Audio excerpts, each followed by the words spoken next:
नमो भगवती वासुदेवाय नमः। जय श्री हरि। हरे कृष्णा।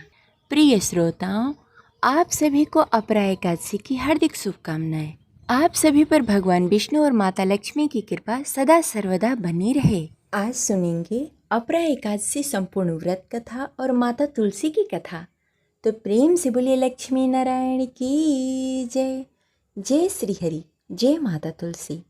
प्रिय श्रोताओं, ज्येष्ठ मास की कृष्ण पक्ष की एकादशी को अपरा एकादशी कहते हैं।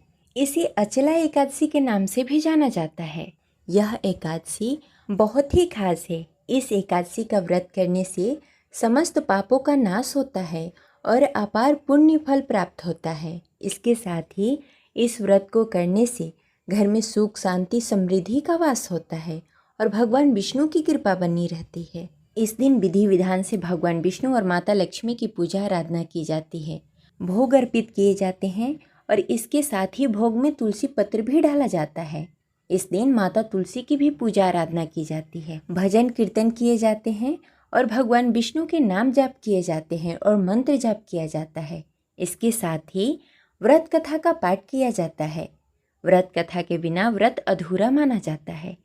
तो आइए पूरी श्रद्धा और भक्ति के साथ भगवान विष्णु और माता लक्ष्मी के श्री चरणों में नमन करते हुए सुनते हैं अपरा एकादशी संपूर्ण व्रत कथा और माता तुलसी की कथा। कथा शुरू करने से पहले इस वीडियो को लाइक करके कमेंट बॉक्स में लक्ष्मी नारायण की जय अवश्य लिखें। द्वापर युग की बात है। एक बार धर्मराज युधिष्ठिर ने भगवान श्री कृष्ण से पूछा, हे जगत पिता जनार्दन, ज्येष्ठ मास की कृष्ण पक्ष में किस एकादशी व्रत का पालन किया जाता है और उसे किस नाम से जाना जाता है? मैं उसका महात्म्य सुनना चाहता हूँ, उसे बताने की कृपा करें। भगवान श्री कृष्ण कहते हैं, हे राजन, आपने संपूर्ण लोगों के हित के लिए बहुत उत्तम बात पूछी है। हे राजेंद्र, ज्येष्ठ मास की कृष्ण पक्ष की एकादशी को अपरा एकादशी और अचला एकादशी दोनों ही नामों से जानी जाती है। पुराणों के अनुसार ज्येष्ठ मास की कृष्ण पक्ष की एकादशी अपरा एकादशी है, क्योंकि यह अपार धन देने वाली है। जो मनुष्य इस व्रत को करते हैं वे संसार में प्रसिद्ध हो जाते हैं। इस दिन भगवान त्रिविक्रम की पूजा की जाती है। अपरा एकादशी के व्रत के प्रभाव से ब्रह्म हत्या, भूत योनि, दूसरे की निंदा आदि के सब पापों से मुक्ति मिल जाती है। इस व्रत को करने से पर स्त्री गमन, झूठी गवाही, झूठ बोलना, झूठे शास्त्र पढ़ना या बनाना, झूठा ज्योतिष बनना तथा झूठे वैद्य बनना आदि सब पाप नष्ट हो जाते हैं। जो क्षत्रिय युद्ध से भाग जाएं वह नरकगामी हो जाते हैं, परंतु अपरा एकादशी व्रत करने से वे भी स्वर्ग को प्राप्त होते हैं। जो शिष्य गुरु से शिक्षा ग्रहण करते हैं फिर उसकी निंदा करते हैं वे अवश्य नरक में पड़ जाते हैं, मगर अपरा एकादशी व्रत करने से वे भी इस पाप से मुक्त हो जाते हैं। जो फल तीनों पुष्कर में कार्तिक पूर्णिमा को स्नान करने से या गंगा तट पर पितरों को पिंड दान करने से प्राप्त होता है, वही अपरा एकादशी का व्रत करने से प्राप्त होता है। माघ मास में जब सूर्य मकर राशि में स्थित हो उस समय प्रयागराज में स्नान करने वाले मनुष्य को जो पुण्य होता है, काशी में शिवरात्रि का व्रत करने से जो पुण्य प्राप्त होता है और गया में पिंड दान करने से पितरों की तृप्ति प्रदान करने से जो पुण्य प्राप्त होता है, वही बृहस्पति के सिंह राशि पर स्थित होने पर गोदावरी में स्नान करने वाला मनुष्य जिस फल को प्राप्त करता है। बद्रीनाथ की यात्रा करते समय भगवान केदारनाथ के दर्शन तथा बद्री तीर्थ के सेवन से जो पुण्य फल प्राप्त होता है तथा सूर्य ग्रहण के समय कुरुक्षेत्र में दक्षिणा सहित यज्ञ करने से, हाथी घोड़ा तथा संपूर्ण दान करने से जिस फल की प्राप्ति होती है, अपरा एकादशी के सेवन से सभी मनुष्य वैसे ही फल प्राप्त कर सकते हैं। यह व्रत पाप रूपी वृक्ष को काटने के लिए कुल्हाड़ी है, पाप रूपी ईंधन को जलाने के लिए अग्नि, पाप रूपी अंधकार को मिटाने के लिए सूर्य के समान, मृगों को मारने के लिए सिंह के समान, अतः मनुष्य को पापों से डरते हुए इस व्रत को अवश्य करना चाहिए। अपरा एकादशी को उपवास करके भगवान वामन की पूजा करने से मनुष्य के समस्त पाप नष्ट हो जाते हैं और मोक्ष की प्राप्ति होती है। इस व्रत का पालन करने वाले व्यक्ति को श्री हरि विष्णु लोक में प्रतिष्ठित होता है। अपरा एकादशी का व्रत कथा पढ़ने तथा सुनने से सहस्त्र गौ दान करने के बराबर पुण्य फल प्राप्त होता है।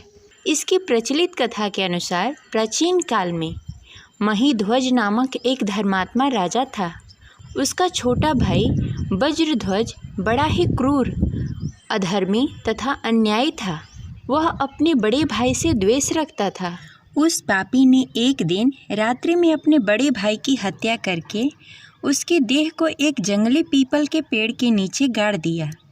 उस अकाल मृत्यु से राजा प्रेतात्मा बन गया और प्रेतात्मा के रूप में उसी पीपल पर रहने लगा और अनेक उत्पात करने लगा। एक दिन अचानक धौम्य नामक ऋषि उधर से गुजर रहे थे। उन्होंने प्रेत को देखा, तपोबल से उसकी अतीत को जान लिया। अपने तपोबल से प्रेत उत्पात का कारण समझा। ऋषि ने प्रसन्न होकर उस प्रेत को पीपल के पेड़ के नीचे उतारा तथा परलोक विद्या का उपदेश दिया। दयालु ऋषि ने राजा से प्रेत योनि की मुक्ति के लिए स्वयं ही अपरा एकादशी का व्रत किया और उसे अग्नि से छुड़ाने को उसका पुण्य प्रेत को अर्पित कर दिया। इस पुण्य के प्रभाव से राजा की प्रेत योनि से मुक्ति हो गई। वह ऋषि को धन्यवाद देता हुआ दिव्य देह धारण कर पुष्कर विमान में बैठकर स्वर्ग को चला गया। हे राजन, यह अपरा एकादशी की कथा मैंने लोकहित के लिए कही है। इसे पढ़ने अथवा सुनने से मनुष्य सब पापों से छूटकर मोक्ष को प्राप्त हो जाता है। इस प्रकार अपरा एकादशी व्रत कथा संपन्न हुई। अब चलिए सुनते हैं माता तुलसी की कथा। एक परिवार में ननद और भाभी रहा करती थी। ननद अभी कुंवारी थी। वह तुलसी जी की बड़ी सेवा किया करती थी, पर भाभी को यह सब फूटी आंखों नहीं सुहाता था।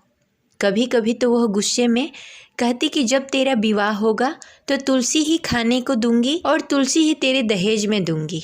कुछ समय बीतने के बाद जब ननद की शादी हो रही थी तब उसकी भाभी ने बारातियों के सामने तुलसी का गमला फोड़कर रख दिया। भगवान की कृपा से वह गमला स्वादिष्ट व्यंजनों में बदल गया। गहनों के बदले भाभी ने ननद को तुलसी की मंजरी पहना दी तो वह सोने के आभूषण बन गए। वस्त्रों के स्थान पे तुलसी के चौतरे पे रखा हुआ कलावा उसे पहना दिया। वह रेशमी वस्त्रों में बदल गए। जब उसकी विदाई हुई तब उसकी भाभी ने तुलसी को ही उसके साथ दे दिया। ससुराल में उसके दहेज आदि की बहुत ही बड़ाई हुई।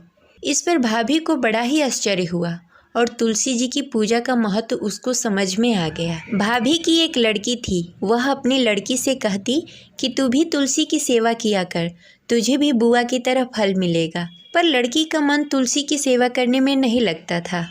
ऐसे ही दिन बीतते गए।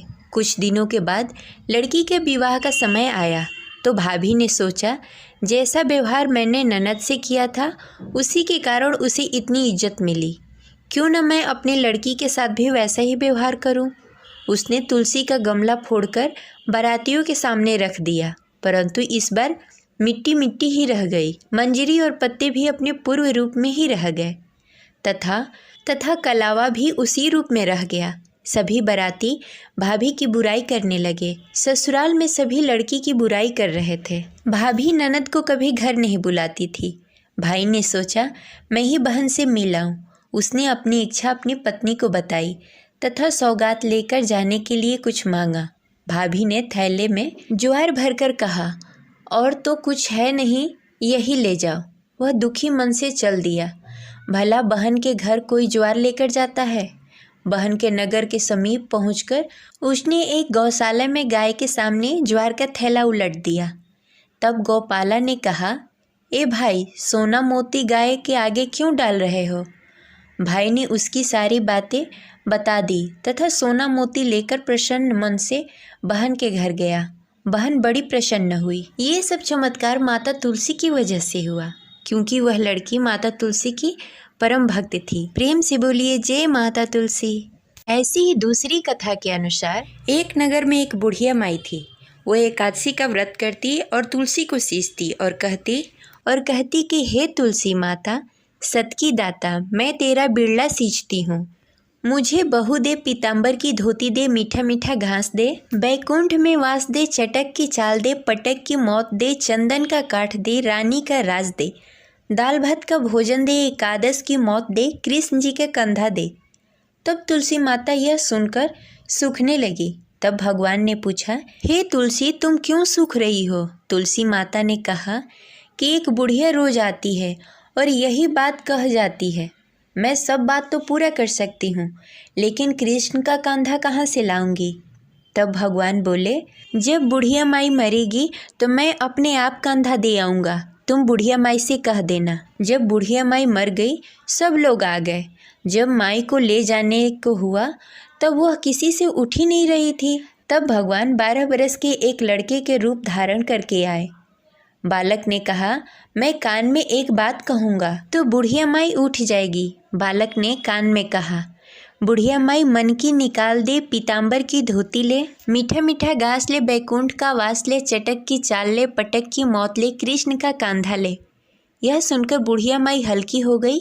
भगवान ने कांधा दिया और बुढ़िया माई को मुक्ति मिल गई। हे तुलसी माता, जैसे बुढ़िया माई को मुक्ति दे दी वैसे सबको दे। ये रही आज की कथा। आशा करते हैं आपको अच्छी लगी होगी। तो इस वीडियो को लाइक करें और ज़्यादा से ज़्यादा लोगों को शेयर करें। मिलते हैं अगले वीडियो में। तब तक के लिए हरे कृष्णा, राधे राधे, जय माता तुलसी।